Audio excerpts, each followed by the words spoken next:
ইদানিং কেন জানি সিম্পল সিম্পল কেকগুলোর অর্ডারই আমি খুব বেশি পাচ্ছি। এই কেকটাও ব্যতিক্রম কিছু নয়। এটা তো অনেক বেশি সিম্পল একটা কেক, আপনারা দেখেই বুঝতে পারছেন। একদম কোনো রকম নজেল ছাড়া শুধুমাত্র পাইপিং ব্যাগে ক্রিম ভরেই আমি ডিজাইনটা করেছি। তো চলুন দেখে নেওয়া যাক আমি এই সিম্পল কেকটা কিভাবে ডেকোরেশন করেছি। বিগিনার্সদের জন্য কিন্তু খুবই সহজ একটা ডেকোরেশন। তো আমি এখানে 1 পাউন্ডের একটা চকলেট কেক তৈরি করে নিয়েছি, আর এটাকে আমি ক্রিম দিয়ে ক্রাম কোটিং করে নিচ্ছি। প্রত্যেকটা লেয়ারে আমি সুগার সিরাপ দিয়ে দিচ্ছি, ক্রিম দিয়ে দিচ্ছি এবং কিছু চকলেট চিপস ছড়িয়ে দিচ্ছি। এরপর আমি এই কেকটাকে সুন্দর করে ক্রাম কোটিং করে নিব। ক্রাম কোটিং করে কেকটাকে আমি বেশ ভালো করে সেট করে নিব ঘন্টাখানেকের জন্য।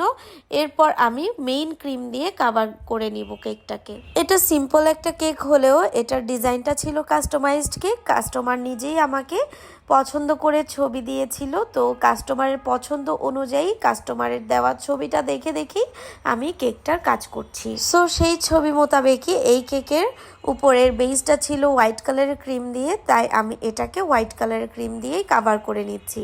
এখন একটা পাইপিং ব্যাগে সামান্য একটু রেড কালারের ক্রিম ভরে নিয়েছি, আর পাইপিং ব্যাগের মুখটা একদম ছোট করে কেটে নিয়েছি। আর এই ফুলগুলো আমি কিভাবে তৈরি করছি ভিডিওটা একটু ভালো করে দেখলে আপনারাই বুঝতে পারবেন। আর এখানে 2 কালারের ফুল হবে, একটা ছিল রেড কালারের আর একটা ছিল ক্রিম কালারের। সো দুইটা ক্রিমই আমি দুইটা পাইপিং ব্যাগে ভরে নিয়েছি, আর ছোট ছোট ছোট ছোট করে প্রত্যেকটা ফুল দিয়ে নিয়েছি পুরো কেক জুড়ে। এরপর মিডলে হ্যাপি বার্থডে লিখে নিয়েছি, আর একটা গ্রিন কালারের ক্রিম দিয়ে আমি এখানে একটু একটু করে পাতা দিয়ে দিচ্ছি, কেকটা যেন দেখতে আরও বেশি লুক্রেটিভ লাগে সেই কারণে। পুরো কেক জুড়েই এরকম ছোট ছোট ফুল ছিল এবং দেখতে মনে হচ্ছিল একটা প্রিন্টেড কেক, মানে প্রিন্টেড ড্রেস, প্রিন্টের সব কিছু যেরকম থাকে না, কেকটা দেখতে অনেকটা সেরকমই লাগতেছিল।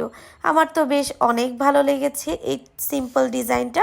আপনাদের কাছে কেমন লেগেছে অবশ্যই কমেন্ট করে জানাবেন। আমি এখন চেষ্টা করি আমার প্রত্যেকটা কেকের ডিটেলস আপনাদের সঙ্গে শেয়ার করতে, যাতে করে আপনাদের দেখতে এবং বুঝতে সুবিধা হয় যে আমি কেকগুলো আসলে কিভাবে তৈরি করি। সো আমার আজকের কেকটা কেমন লেগেছে অবশ্যই কমেন্ট করে জানাবেন। আজকে বিদায় নিলাম, আল্লাহ হাফেজ।